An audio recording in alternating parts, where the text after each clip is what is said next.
you guys, welcome back to my channel. My name is Julie Ambani, commonly known as Jules. On this channel we love to talk about books, literature, development, and a sprinkle of other things here and there. So if that sounds like your cup of tea, feel free to subscribe to this channel, give this video a thumbs up, share it with people you think might enjoy this content, and yeah, let's connect. So guys, based on the title, today we're having a very interesting video, or at least it was very interesting for me to make. So basically, by now, if you've not heard about AI that's going all around, I don't know what's going on. AI is basically artificial intelligence. I'm not fully able to explain what it does, but it's basically when technology is able to kind of perform functions that we would normally associate with human beings performing them. And there's been a lot of talk left and right about how AI is coming to replace a lot of humans in terms of jobs and whatnot. So I do think it will be wise for you to kind of look into it, stay ahead of things if need be.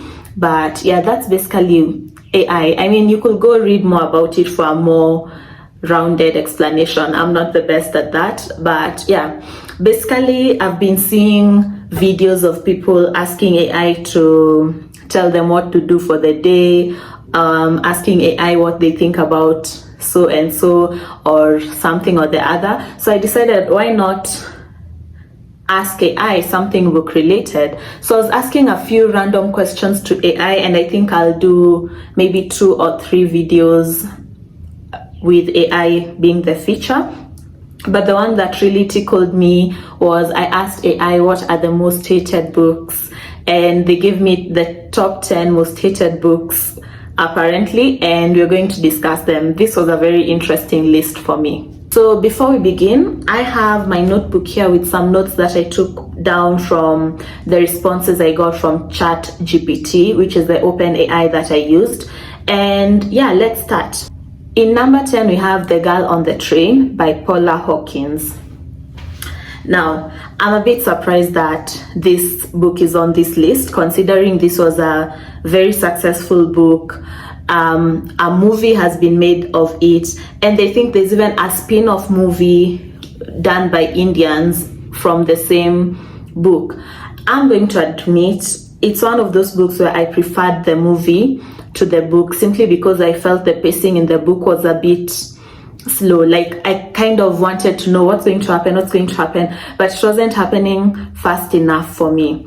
But it's a book that I truly enjoyed. The movie adaptation, the one by Emily Blunt, I loved it. I loved the movie. I love these psychological thriller kind of movies. So now the feedback that was given about this book and about why it's hated was that it had an unreliable narrator and predictable plot twists. Now, about the plot twist, were they predictable? Not to me. When I first read this book, I wouldn't have told you how the story would have gone. I really wouldn't. The plot twists, especially towards the end, were actually not predictable to me, so I have to defend this book in terms of that. In terms of the unreliable narrator, I also kind of have to defend the book in terms of that, because we're told the narrator is an alcoholic, so I don't see how they would have been reliable. But yeah, I guess people didn't want that kind of book. So yeah, it's one of those books that's well loved, but apparently also very well hated. So that's number 10, The Girl on the Train by Paula Hawkins. At number 9, we have a book that I have not yet read, so I'm not in a position to give an opinion. It's called A Confederacy of Dances by John Kennedy Toole. So yeah, I've not read this book. It doesn't sound like a book I will read, to be very honest with you. But some of the points that were given as to why it's very hated is that it has a meandering plot, it has an unlikable protagonist, and it has offensive stereotypes. Now, I get why this will make someone not like a book, but let me tell you something. I have loved books that have unlikable protagonists. I think they go against the grain, and I think they're very unique. So I've had such books and I've liked them. I've had books that were considered having offensive stereotypes, and I won't say I loved it, but I've had books with that were actually still pretty good, but I see how this will make a book disliked. The one that I would agree with here is a meandering plot. I don't like that. I like my plots to be straightforward and comprehensive. But if you've read this book, let me know what you thought about it. But that's what we have at number 9, and A Confederacy of Dances by John Kennedy Toole. At number 8, we have a book that I'm kind of surprised is here again. That is Eat, Pray, Love by Elizabeth Gilbert. Listen, I have not read Eat, Pray, Love, but I've watched the movie starring Julia Roberts, if I'm not wrong. I liked the concept of it all. I think it was pretty interesting, and I see a lot of people making references to the Eat, Pray, Love when they want to try to kind of find themselves. However, the cons that were given for this book that many people did not like were, it's self-indulgent, it has a perspective of privilege, and it's not relatable. Well, I kind of see that. Not many people will just wake up one day and go to India in search of themselves and all that, so I could see that, but I still don't understand why it's made out to be that bad to be in the top 10 most hated books. I guess based on that and the fact that I already watched the movie, I didn't feel the need to read the book, but I personally really enjoy Elizabeth Gilbert's writing. My favorite book by her is called Big Magic. It's a book I recommend for all creatives out there. It's just really good. But yeah, Eat, Pray, Love, apparently not many people like it. It's here on the list, but I don't think it deserves to be on this list. If you've read it, let me know what you thought about it. At number 7, we have a book that I'm not really surprised it's here.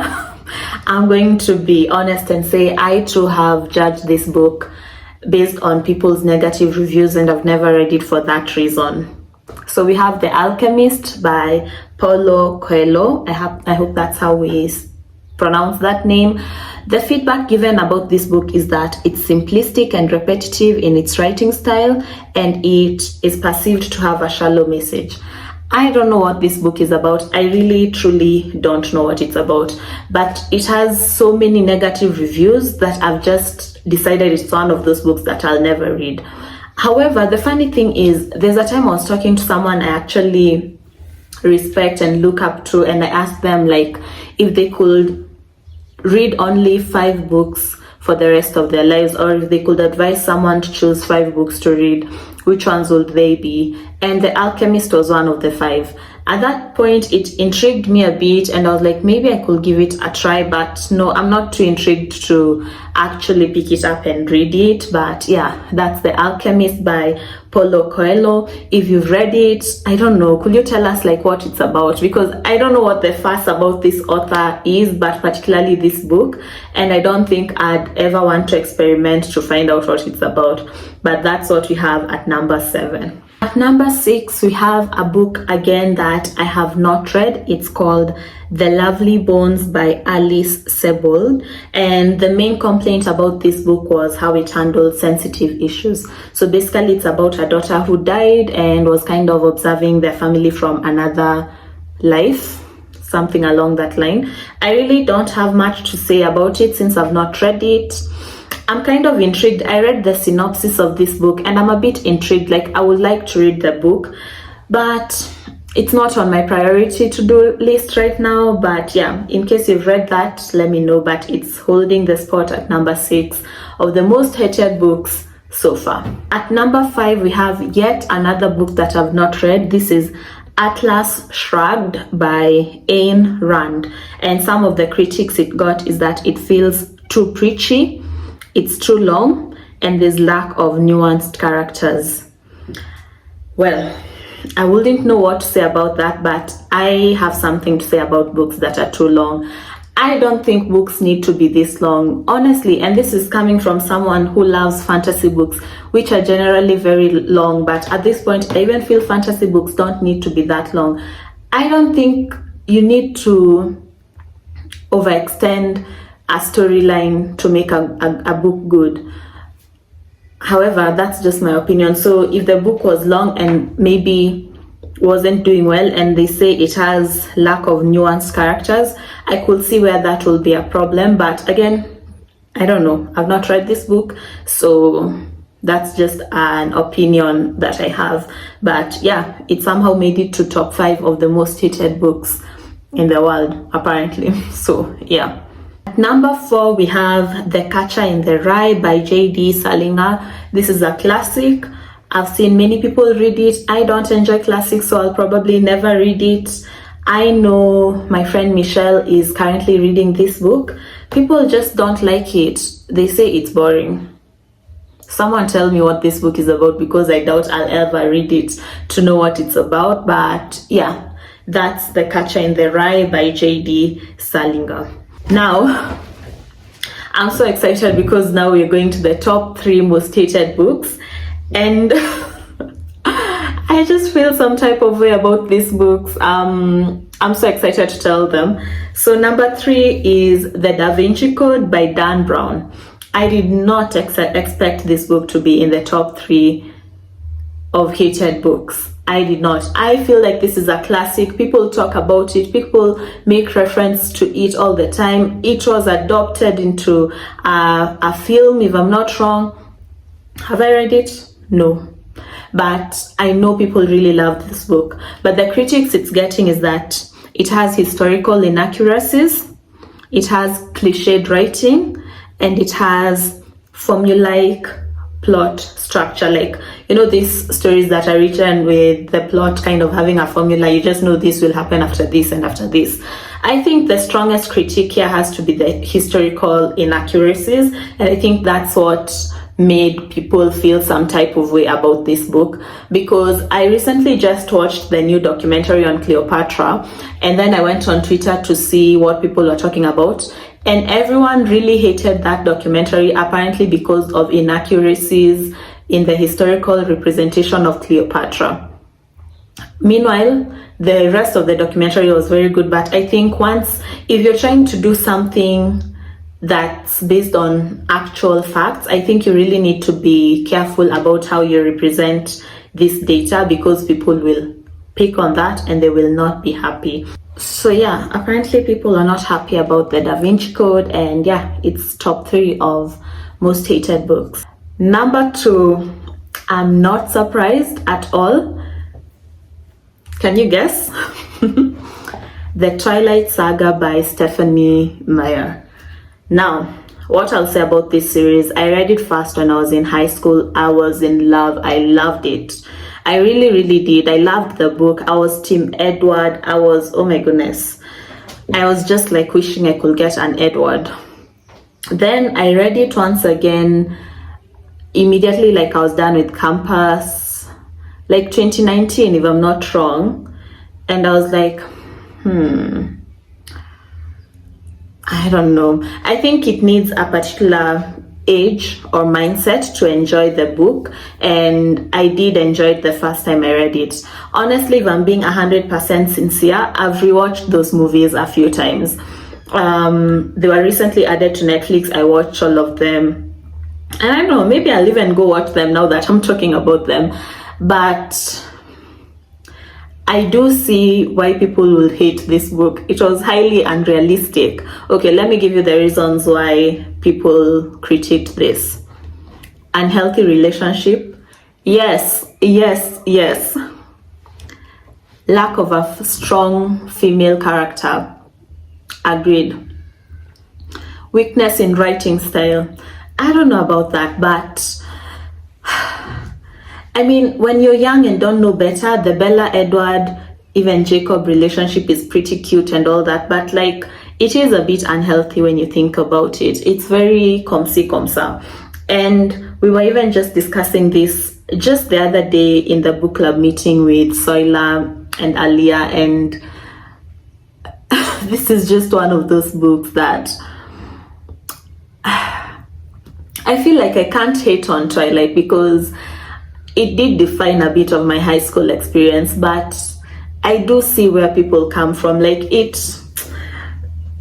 especially if people just watch the movie, there was like a lot of foolishness, tomfoolery going on, but I don't know, guys. I loved Twilight back in the day. Right now I can't read that book, I can't read that series.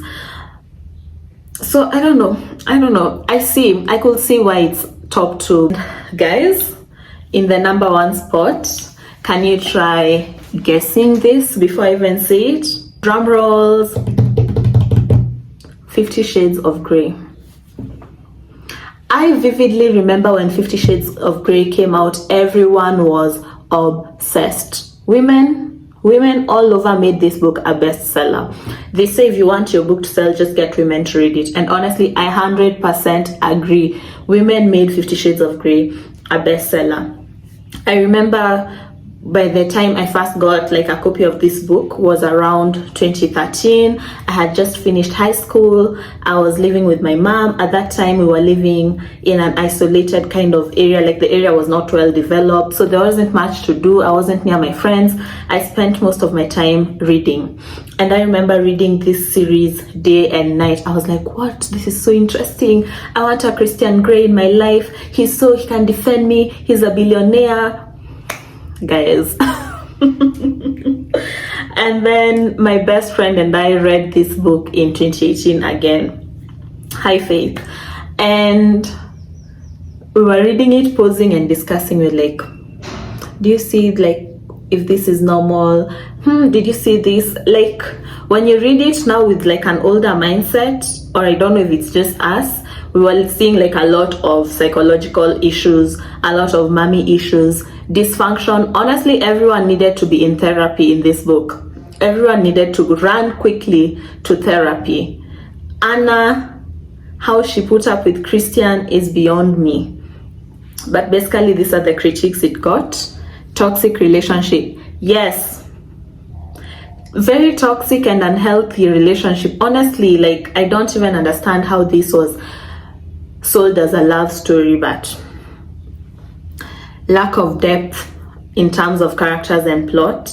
I feel like there was a bit of depth, but not too much, because the whole book was just full of intimate, weird, BDSM, strange scenes, to be sincere. But I am absolutely not surprised that this book is number 1 on the list. And I have a complaint. I read this book, I loved it. I was so in love with Christian Grey back in the day. He was like this epitome of handsomeness when I read the book. And then they turned it into a movie, and the person who played Christian Grey didn't even match the characteristics of what was said in the book. I was like, The movie, though, to be fair, also the movies, I've rewatched them a couple of times, but after you've read the book, you have such high expectations. The movie did not meet them. But isn't that always the case? But yeah, guys, let me not ramble on. That's the top 10 most hated books according to AI, Chat GPT. Let me know if you've read any of the books here. Do you agree with the sentiments or not? I thought this was a pretty interesting list. I had so much fun making this video, but I can't wait to hear from you. I think that's all for today. I'll see you guys in the next video, which might be another list from ChatGPT.